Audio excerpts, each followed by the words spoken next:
నమస్తే, welcome to 6 TV. నేను రచనాయక. Bulletin వివరాలకు వెళ్తే కొమరంభీం జిల్లాలోని కాగజ్ నగర్ పట్టణంలో డీఎస్పీ రామానుజం ఆధ్వర్యంలో కార్డన్ సెర్చ్ నిర్వహించారు.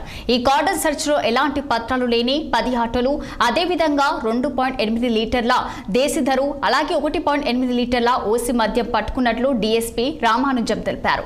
జిల్లా ఎస్పీ ఆదేశాల మేరకు ఈ నెలలో గంజాయి మరియు మాదక ద్రవ్యాలపై అవగాహన సదస్సు నిర్వహించనున్నట్లు వెల్లడించారు. ఈ కార్యక్రమంలో 2 సిఐలు, 10 మంది ఎస్ఐలు, 50 మంది పోలీస్ సిబ్బంది పాల్గొన్నారు.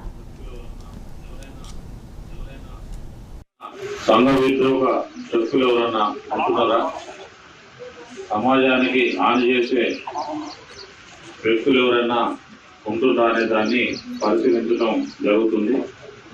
దానిలో భాగంగానే ఈరోజు ఈ ప్రాంతంలో మా sub division officers town CI గారు, రూరల్ సిఐ గారు, తర్వాత వాళ్ళకి సంబంధించిన ఎస్ఐలు, సిబ్బంది, స్పెషల్ పార్టీ అందరితో కలిపి మార్నింగ్ చేయడం జరిగింది. దీంట్లో 5 లీటరు 1.26 లీటర్స్ దేశదారు దొరికింది.